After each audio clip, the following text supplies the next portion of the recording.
எத்தனை இன்னல்கள் என் வாழ்வில் வந்தாலும் உம்மை பிரியேனையா. சித்தமே செய்து சாட்சியாய் வாழ்வேன், நிச்சயம் நிச்சயமே. ஆண்டவராகிய இயேசு கிறிஸ்துவின் நாமத்தினாலே இந்த காலை நேரத்திலே மறுபடியுமாக கர்த்தருடைய வார்த்தையோடு கூட உங்கள் மத்தியிலே வர தேவன் கொடுத்த நல்ல கிருபைகளுக்காக என் தேவனுக்கு நன்றி செலுத்துகிறேன். கர்த்தர் உங்களை அதிகமாய் ஆசீர்வதிப்பாராக. நாம் உபதேசம் என்கிறதான தலைப்பிலிருந்து கர்த்தருடைய வார்த்தையை தியானித்து வருகிறோம். நேற்றைய தினத்திலே தியானித்ததான அந்த வேத பகுதியுடைய இரண்டாவது செய்தியாக கர்த்தருடைய வார்த்தையை நாம் இன்று தியானிக்க போகிறோம். மத்தேயு எழுதின சுவிசேஷம் 5ஆம் அதிகாரம் 38 முதல் 42 வரை இருக்கிறதான வசனங்களில் இருந்து நாம் வேதத்தை தியானித்தோம். இன்று அதுடைய 40வது வசனமும் 41, 42 இந்த 3 வசனங்களை நாம் சுருக்கமாக தியானிக்க போகிறோம். மேலே இருக்கிற பகுதியை குறித்து நான் உங்களிடத்திலே நேற்று தியானித்தேன். இப்போது 40வது வசனத்தை தியானிக்கலாம். உன்னோடு வழக்காடி உன் வஸ்திரத்தை எடுத்துக்கொள்ள வேண்டும் என்று இருக்கிறவனுக்கு உன் அங்கியை விட்டுவிடு. மத்தேயு எழுதின சுவிசேஷம் 5:40 ஒரு உபதேசத்தை ஆண்டவர் சொல்லுகிறார். உன்னோடு கூட வழக்காடி உன் வஸ்திரத்தை எடுத்துக்கொள்ள விரும்புகிறவர்களுக்கு உன் அங்கியை விட்டுவிடு. பொதுவாக யாரும் செய்ய முடியாத, செய்ய தயாராகாத ஒரு உபதேசத்தை தான் ஆண்டவர் இங்கே சொல்லுகிறார். நம்மோடு கூட வழக்காடி நம்முடைய பொருட்களை, நலமாக இருக்கலாம், பொருட்களாக இருக்கலாம், ஏதாவது ஒன்று எடுக்க வேண்டும் என்று சொல்லி அவர்கள் விரும்பினால் அதை விட்டு விடுங்கள் என்று ஆண்டவர் சொல்லுகிறார். இந்த உபதேசம் கடினமான உபதேசம். கண்டிப்பாக இதை செய்கிறவர்கள் குறைவாக 100க்கு 1% இருப்பார்களா என்று சொல்லி கேட்டால், அதாவது கிறிஸ்தவத்தில் இருக்க வாய்ப்புகள் மிகவும் கம்மி. ஏன்னா யாரும் தன்னுடைய உடைமைகளையோ தன்னுடைய பொருட்களையோ தனக்கு இருக்கிற எந்த ஒரு காரியத்தையும் விட்டு கொடுக்க மாட்டாங்க.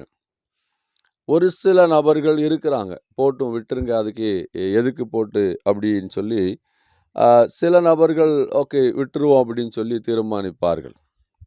ஆனால் பொதுவாக யாரும் தன்னுடைய உடைமைகளை தன்னுடைய பொருட்களை விட்டு கொடுக்க மாட்டார்கள். ஆனால் ஆண்டவர் சொல்லுகிறால், நீங்கள் விட்டு விடுங்கள். நமக்கு இந்த உலகத்திலே பங்கு இல்லை. உலகத்திலே வாழ்கிற நமக்கு உலகத்தில் இருக்கிற எந்த பொருளும் சொந்தமானதல்ல. தற்காலிகமாக தேவன் இந்த உலகத்தை நமக்கு தந்திருக்கிறார்.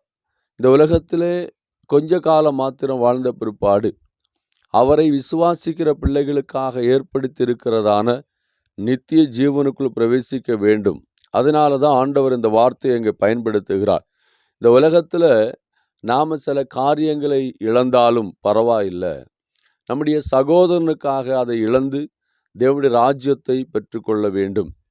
சில நேரங்களிலே இழப்பு என்பது நமக்கு மிகவும் கடினமான, தாங்க முடியாத ஒரு வேதனை தான், உண்மை சம்பவம். ஆனாலும் கூட அந்த இழப்பை நாம் சந்தோஷமாக ஏற்றுக்கொள்ள வேண்டும் என்று சொல்லி வேதம் சொல்லுகிறது. நம்மிடத்தில் வழக்காடி எப்படியாவது நம்முடைய பொருளை எடுக்க வேண்டும் என்று சொல்லி அவர் விரும்பினால் விட்டு கொடுத்து விட்டு வெளியே வரும்படியாக ஆண்டவர் நம்மை அழைக்கிறார். பாருங்க, இந்த உபதேசம் கடினமான உபதேசம். இரண்டாவதாக 41வது வசனத்தில் பாருங்க, ஒருவன் 1 மைல் தூரம் என் கூட வா என்று சொல்லி பலவந்தம் படுத்தி கொண்டிருக்கும் போது நாம் அந்த நபரோடு கூட இன்னும் 1 மைல் நான் கூட வாரேன் என்று சொல்லி போக வேண்டுமாம். இதனுடைய பொருள் என்ன? நாம் பிரயாணம் பண்ணி போகிற காரியத்தை குறித்தா எழுதப்பட்டிருக்கிறது? இல்லை. இந்த உலகத்தில் வாழும்போது நமக்கு இருக்கிற சொந்த பந்தங்கள், மனைவி, கணவர், பிள்ளைங்க, மாமனார், மாமியார், உறவினர்கள், நண்பர்கள், இந்த ஜனங்கள் மத்தியில் எல்லாம் நாம் ஒரு பேலன்ஸில் தான் வாழ முடியும். நாம் அவர்களோடு கூட இசைந்து தான் வாழ முடியும். அதாவது சில நேரங்களிலே சில இடங்களிலே நாம் சகித்து கொண்டு இருக்க வேண்டும் என்று தான் இந்த வார்த்தையுடைய பொருள். ஆண்டவர் ஆகாரை பார்த்து சொல்லுகிறார். சாராளிடத்திலே சண்டை போட்டுட்டு வரும்போது ஆகாரை பார்த்து சொல்லுகிறார், நீ போ, உன் நாச்சியாரோடு கூட நீ அடங்கி இரு, சாராளிடத்துல போய் நீ அடங்கி இரு என்று சொல்லி ஆண்டவர் அனுப்பி விடுகிறதை நாம் அங்கே பார்க்க முடிகிறது. அதோடைய பொருள் என்ன? சில நேரங்களிலே நாம் சில காரியங்களை சகித்து கொண்டு வாழ வேண்டியதாக இருக்கிறது. சில நண்பர்கள் இல்லைன்னா சில உறவினர்கள், அவர்களோடு கூட நாம் இந்த உலகத்திலே ஒரு சந்தோஷமான வாழ்க்கை வாழ வேண்டுமே ஆனால் சில காரியங்களை பொறுத்து சகித்து கொண்டு தான் இருக்கணும். சில ஆட்கள் கோபசாலியா இருப்பாங்க, கோபப்படுகிற ஆளா இருப்பாங்க. வேற வழி இல்லை, நாம் அவங்க கூட வாழணும் அப்படின்னா நாம் அதை சகித்து கொண்டு தான் வாழ வேண்டியதாக இருக்கிறது. சில நபர்கள் சில வித்தியாசமான குணாதிசயங்களை உடையவர்களாக இருப்பாங்க, அவர்களோடு கூட நாம் வாழணும். அதுபோல் ஒவ்வொரு பகுதிகளிலும் நாம் வேலை செய்கிற இடமா இருந்தாலும், ஒருவேளை அங்கே இருக்கிற ஓனர் இல்லைன்னா அங்கே இருக்கிற சூப்பர்வைசர், இவங்க எல்லாம் கொஞ்சம் வித்தியாசமான ஆளாக கூட இருக்கலாம். அந்த இடத்துல நாம் எல்லாம் சகித்து கொண்டு தான் இருக்கணும்.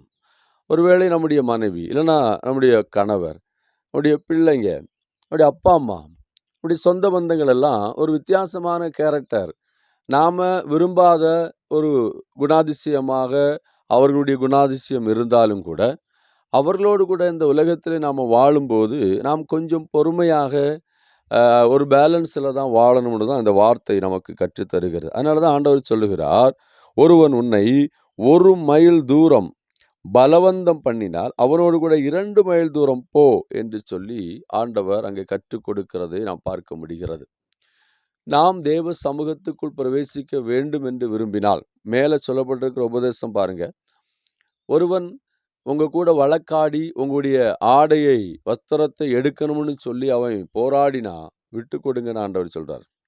2வது சொல்லுகிறார், ஒரு மைல் தூரம் உன்னை பலவந்தப்படுத்தி ஒருத்தன் கூப்பிட்டான் அப்படின்னா நீ இன்னும் 1 மைல் தூரம் கூட போ. அப்படின்னா பொறுத்து வாழு, சகித்து வாழு, விட்டு கொடுத்து வாழு, தாழ்மையில வாழு.